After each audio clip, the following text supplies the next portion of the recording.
Where is the wealthiest place in the world? It's not China, it's not Dubai, it's the graveyard. Because in the graveyard, you will find inventions never invented, businesses never erected, songs never sung, books never written, ideas never nurtured, people never realized. But you wanna know something else? You're not in the graveyard yet. We get one life, and every passing moment, we will never get back again. The problem is, you think you have time. Stop wasting your life. How many hours a day you waste or how many hours a week you waste. And the classic answer is something like 4 to 6 hours a day. You know, inefficient studying, watching things on YouTube that not only do you not want to watch, that you don't even care about, that make you feel horrible about watching after you're done. That's probably 4 hours right there. You know, you think, well, that's 25 hours a week. It's 100 hours a month. That's 2.5 full work weeks. It's half a year of work weeks per year. And if your time is worth $20 an hour, which is a radical underestimate, it's probably more like 50 if you think about it in terms of deferred wages. If you're wasting 20 hours a week, you're wasting $50,000 a year. And you are doing that right now. And it's because you're young, wasting $50,000 a year is a way bigger catastrophe than it would be for me to waste it, because I'm not going to last nearly as long. And so if your life isn't everything it could be, you could ask yourself, well, what would happen if you just stopped wasting the opportunities that are in front of you? You got to be very intentional and deliberate. The stuff that you're dreaming about, the stuff that you want to happen, it's not going to happen by osmosis. It's like, you got to get up and you got to go after it. And what the devil wants you to do, what the enemy wants you to do, is get distracted and focus on stuff you shouldn't be focusing on. He wants you to stay in bed. What he would love to do is for you to waste these next 2 or 3 weeks. People spend time waiting for when the time is going to be right.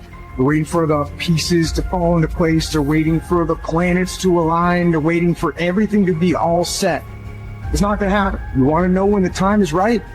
The time is right now. All you have to do to kill procrastination is just start. More active and commendable still is the person who is waiting for the daylight and intercepts the first rays of the sun.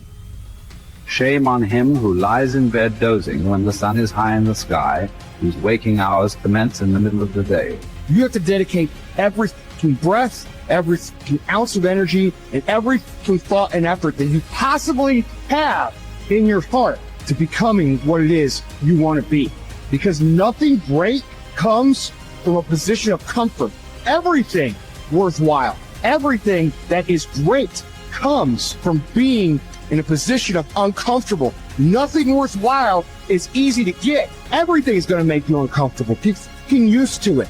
And if you can get used to being uncomfortable, your limits are non-existent. Everything strives to become all it can possibly be. And that striving to become is what discipline is all about. Disciplining ourselves to fulfill our natural potential to become all that we can be. And finally, discipline attracts opportunity.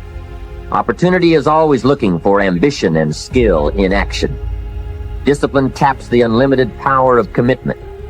The human will in action, driven by inspiration, enticed by desire, tempered by reason, guided by intelligence, can bring you to that high and lofty place called the good life. Discipline, those unique steps of intelligent thought and activity that put a lid on temper and a faucet on courtesy, that develop positive and control negative, that encourage success and deter failure, that design lifestyle and control frustration, that enhance health and curb sickness, that promote happiness and manage sadness. Discipline, the start and the continuing process that brings all good things. And remember, anyone can start the process. It's not if I could, I would. It's if I would, I could. If I will, I can. So start the new process. You can begin a new habit no matter how small it is. Small isn't important. Whether or not you start and whether or not you continue are all that is important. And don't be deluded by an affirmation. Only affirm what you are truly prepared to do. Many of us delude ourselves with our words into believing that we're making changes and making progress, when in fact our daily activity is taking us in the exact opposite direction of our affirmation. Why would you walk in the opposite direction of your dreams? The man dreams of wealth and walks daily towards certain financial disaster. The man wishes for happiness and thinks the thoughts and commits the acts that take him to certain despair. So to have a prosperous life, start a prosperity plan. To become wealthy, start a wealth plan. Remember, you don't have to be wealthy to have a wealth plan. A person with no means can have a rich plan. If you are ill, start a health plan. If you don't have energy, start an energy plan. If you don't feel good, start a feel-good plan. If you're not smart, start a smart plan. If you can't, start a can plan. If you haven't, start a have plan. Anyone can.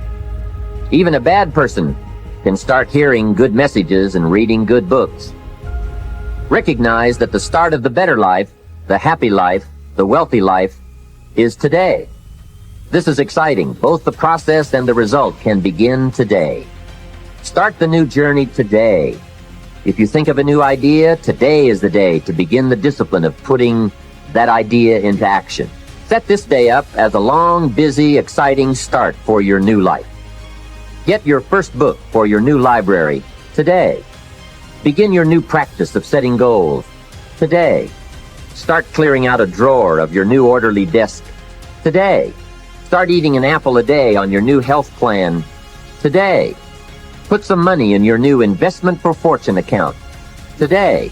Start reading with intensity for your new wealth of mind plan today. Write a postponed letter today. Make a delayed telephone call today. Pick up your camera and take a picture of something to start your new treasury of photographs today. Get some momentum going on your new commitment to the better life. See how many activities you can pile on in this first day. Go all out. Break away from the negative downward pull of gravity. Start the thrusters going. Prove to yourself that waiting is over, hoping is past, and that faith and action have now taken charge. It's a new day, a new beginning for your new life. With discipline, you can't believe the list of positive moves you can make in the first day of your new beginning. What have you got to lose?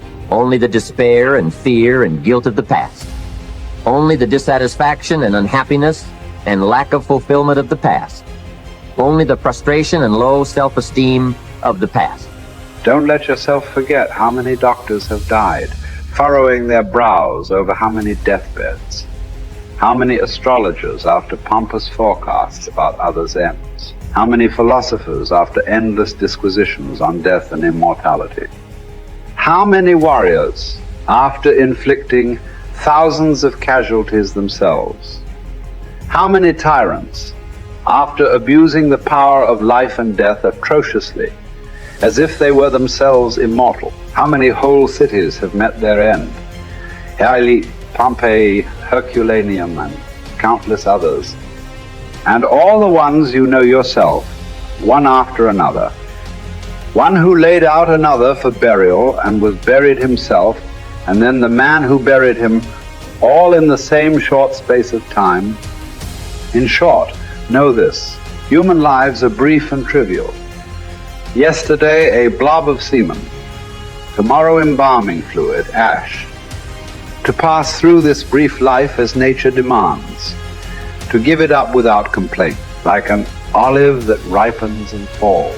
Praising its mother, thanking the tree it grew on. If you do the task before you, always adhering to strict reason with zeal and energy, and yet with humanity, disregarding all lesser ends and keeping the divinity within you pure and upright, as though you were even now faced with its recall.